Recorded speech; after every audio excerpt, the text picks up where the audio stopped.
Hello, and welcome to this very brief masterclass on 3 website mistakes which you could be making that could be costing you lots and lots of premium clients. But we're not going to leave it there. I'm also going to show you and talk to you about how to fix them.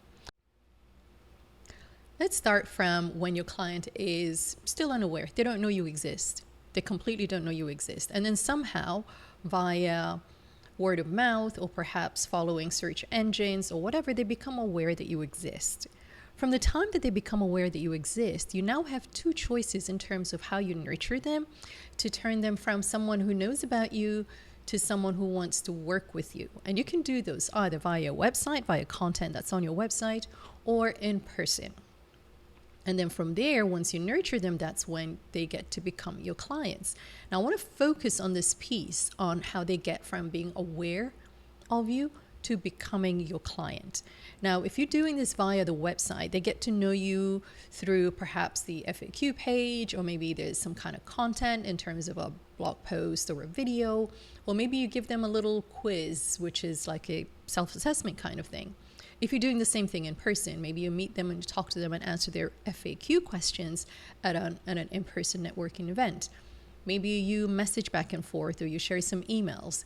Maybe you give them an intake form so that you can better assess how you can help them, and then finally end up on a discovery call just before they become your client.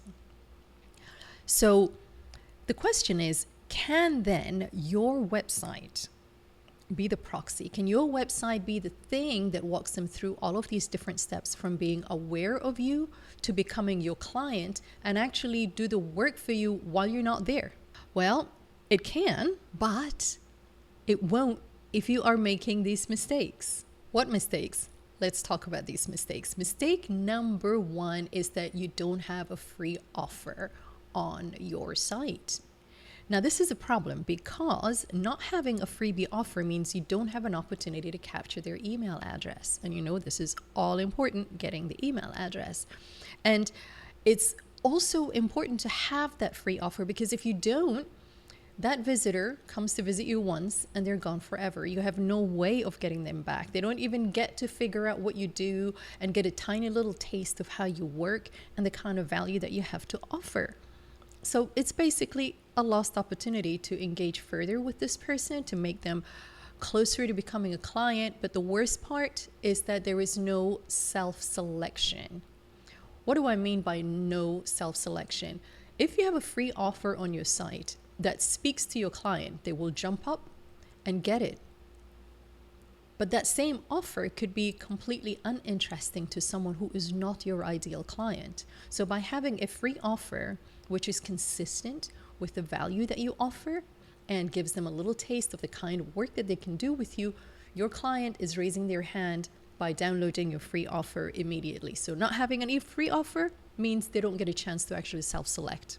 There's a way to kind of fix this pretty quickly. All you gotta do is create a freebie. Just make it a priority. Stop doing all of the other stuff that you're doing and spend a few hours today or tomorrow to create a freebie. Make sure that it's on point, that it is actionable, meaning they have to take it and do something with it. Just getting information doesn't work. It's like you read it in one ear, out the other. If you want it to really stick, you want to make it actionable, and of course you want to make it relevant. There's no point talking to them about how to grow basil if your value offer is all about getting fit, nothing to do with one another. And finally, make sure that it's part of your value chain. So for example, if the value that you offer is how to do some branding, then maybe what you want to start out with is the first step in determining what is the kind of brand that you want to develop, what are 3 words that describe you, and those kinds of things. That was mistake number 1, not having a free offer. Let's move on to mistake number 2. Mistake number 2 is having no data on what's happening on your website. You haven't put the analytics code, you didn't put in a Facebook pixel, you didn't put an AdWords pixel. This is a problem because you're going to be working blind. Of the people who come to your website, you don't know what they're interested in. What got them to click on your free offer? What got them to click on your discovery call button? Which post brought them in? Which button did they click? Which source is bringing you your best leads? Maybe your best leads are actually coming in through word of mouth and not through your website at all.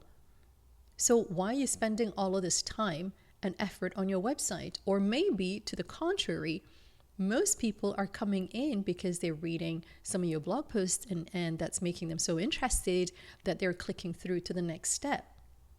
So when you don't know where your best leads are coming from, you don't know where to focus your efforts. What should you focus on? Facebook ads? Making more content? Being on YouTube? What?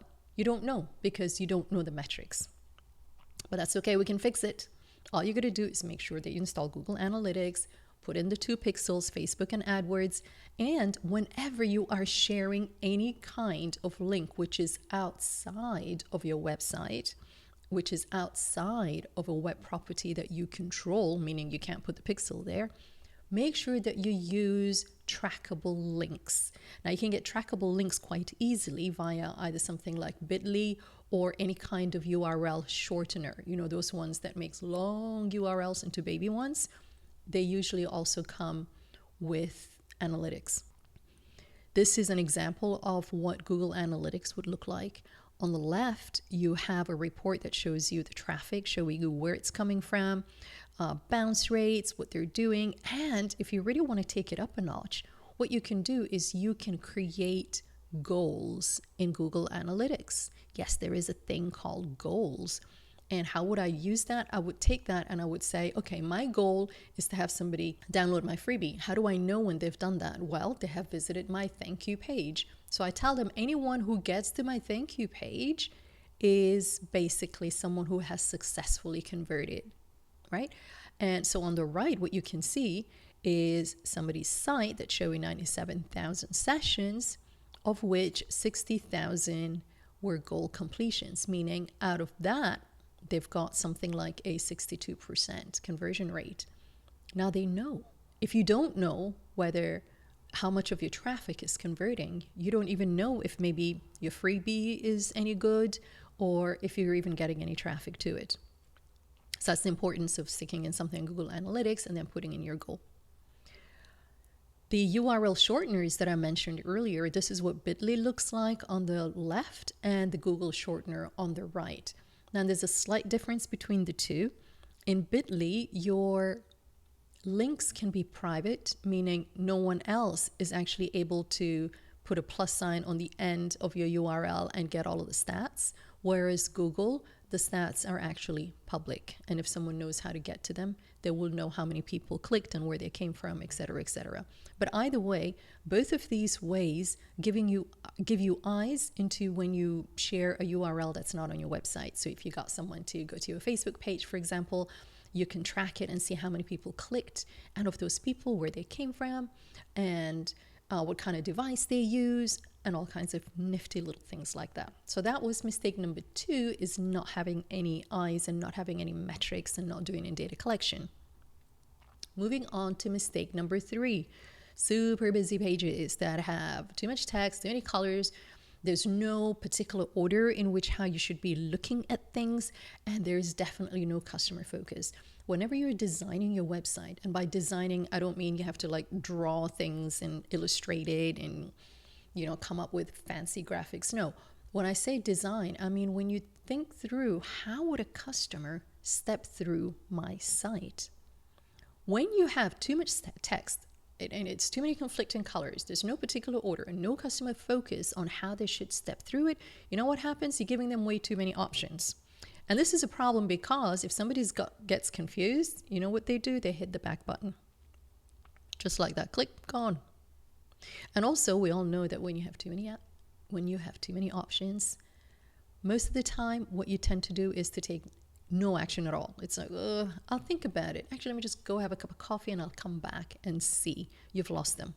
And when you don't have a particular order in the actions that you want them to take, it means that maybe they're going to be clicking on something like my Facebook page or follow me on Twitter instead of clicking on get my freebie, which gives you their email address, rather than follow you on Twitter, because that's really just a vanity metric. You're really more interested in getting them to give you their email address.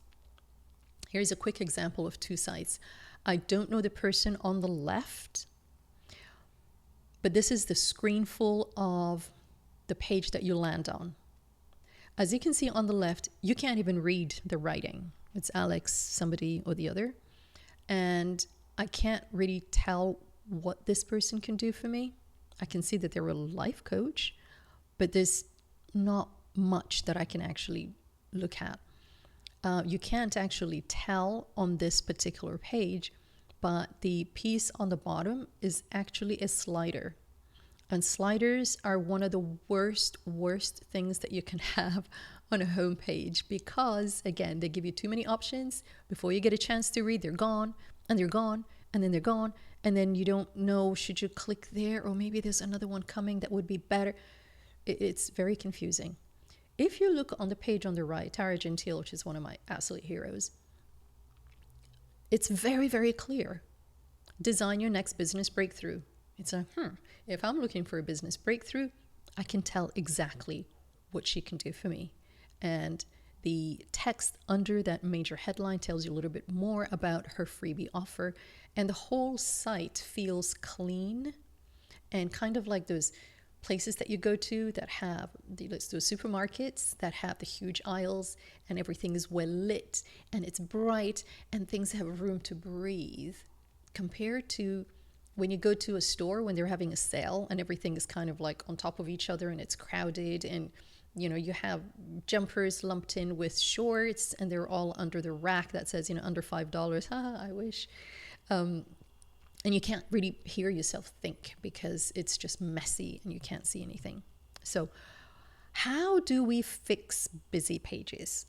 Step number 1 is just make sure that every page or every section, every screenful really, only has a single focus and asks for a single action. Don't confuse me.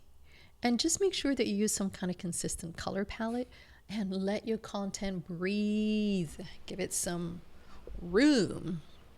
All right, so that's the 3rd mistake. So recapping quickly, we know that the first mistake was not having a freebie, the second one was not having any data, and the third was having pages that are way too busy.